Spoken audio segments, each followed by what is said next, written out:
Debate Urbano. Está no ar o Debate Urbano.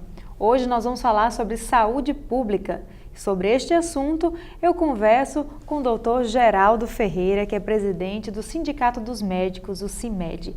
Dr. Geraldo, seja bem-vindo ao nosso programa. Obrigado pelo convite, Analice. Um olá aos telespectadores. Dr. Geraldo, apresenta a instituição para a gente, né? O CIMED é o sindicato que representa todos os médicos do nosso estado? Nós temos no movimento sindical os sindicatos de área, né? Por exemplo, metalúrgicos, educação, né? Saúde, e temos os sindicatos de profissão, engenheiros, médicos, odontólogos, até os advogados também. Então, esses sindicatos de profissão, eles se responsabilizam por determinadas profissões onde elas estiverem. Então, o sindicato médico representa os médicos do município, do estado, do setor privado, das empresas públicas, empresas privadas, o médico autônomo, né? Onde nós também temos negociações com planos de saúde. Então, ele cobre todo o universo de médicos. O nosso é o Sindicato Médico do Rio Grande do Norte. Então, nós somos responsáveis pelos em torno de 5 mil médicos, inclusive os aposentados. Doutor, recentemente, o governo do estado firmou um TAC, um termo de ajustamento de conduta com o Ministério Público, um assunto extremamente polêmico, né? Gerou muita polêmica sobre o fechamento ou transformação de alguns hospitais do nosso estado em unidades básicas de saúde.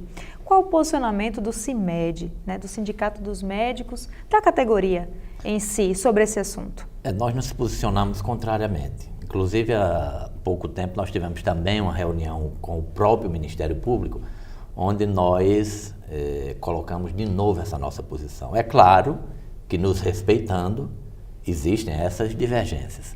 Nós entendemos que há necessidade de hospitais, há necessidade de leitos, há necessidade de exames, de UTIs, e há um equívoco do poder público, inclusive sequencialmente atinge outros órgãos de controle, acerca do atendimento básico. Há um mito ou uma lenda onde o atendimento básico melhorado, ele vai fazer com que diminua significativamente o atendimento médio ou terciário. É uma ilusão, um mito. Na hora que você melhora o atendimento básico, você vai ter uma demanda maior de exames, de cirurgias e de procedimentos, acompanhamento de procedimentos crônicos. Então, não há uma correspondência exata entre melhora do atendimento básico e diminuição. Então, muitas vezes, essa ilusão de que vou fechar um hospital e transformar numa unidade básica, porque o que o povo precisa é a unidade básica. Doutor, o senhor que acompanha, né, a situação da saúde no nosso estado, não só aqui na região metropolitana, como anda a saúde no interior do estado, especialmente com essa nova situação que é do fechamento de algumas unidades? Por mais que a gente debata, por mais que políticas sejam implementadas, a gente vê que os resultados são muito pequenos. Nós não temos aí uma ilha ou um modelo de excelência onde a gente possa dizer, aqui funciona bem, vamos copiar esse modelo e estender para onde a gente puder. Então, no Rio Grande do Norte, particularmente, e eu posso até me referir a uma entrevista de Ney Matogrosso num canal português, onde perguntaram a ele sobre a saúde pública brasileira. Aí ele disse, qual saúde? A saúde de 1950? Porque eles falavam de uma época que ele tinha vivido. Naquela época tinha saúde. E se diz muito, quando se argumenta em defesa do modelo atual, que existia muita gente desassistida. Não é verdade. Não é verdade. O povo era assistido pelas unidades filantrópicas. O que aconteceu no Brasil é que se passou a responsabilidade de tudo para o Estado. Isso não vai funcionar nunca. É preciso que a sociedade entenda que existe um atendimento público que é obrigatório, tem que existir dentro da sociedade uma área filantrópica que seja responsável por alguns atendimentos e tem que ter a área privada para quem quiser. Os atendimentos mais imediatos ou mais de ponta, vamos dizer assim, né? Doutor, vamos voltar um pouco agora para a nossa realidade, do nosso município. Nós falamos do TAC e existe também um TAG, né, um termo de ajustamento de gestão que foi firmado entre a Prefeitura e o Ministério Público. A saúde foi afetada, né, os médicos foram afetados também nesse TAG? Sim, é muito engraçado que os gestores agora estão procurando, eles se perderam tanto, né, na gestão, que agora estão pedindo a bênção, né, aos controles sociais, vamos chamar assim, ou ao controle jurídico, no caso ao Ministério Público, né. É preciso que quem assume a carreira de gestor, ele tenha a responsabilidade de gestor e o projeto de gestor, né? O que nós estamos vendo é que a maioria dos gestores se perdeu. Eles não têm um projeto.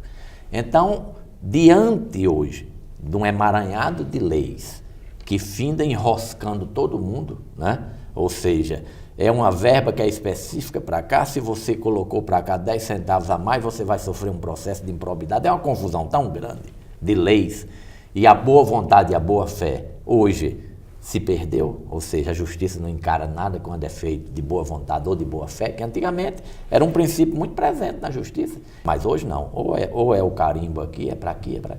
Então os gestores hoje estão procurando muita proteção do Ministério Público, né? Praticamente é um aval agora para o que o gestor vai fazer.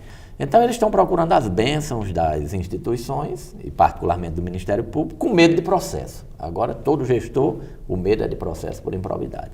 Então Carlos Eduardo, o prefeito, procurou a proteção do Ministério Público para, veja bem, não fazer concursos. Agora, não fazendo concursos, aí o prefeito se vê forçado a contratar profissionais terceirizados por 3 a 4 vezes o valor. Que contrassenso é esse? Agora, como é também que uma estrutura jurídica aceita fazer uma coisa dessa natureza?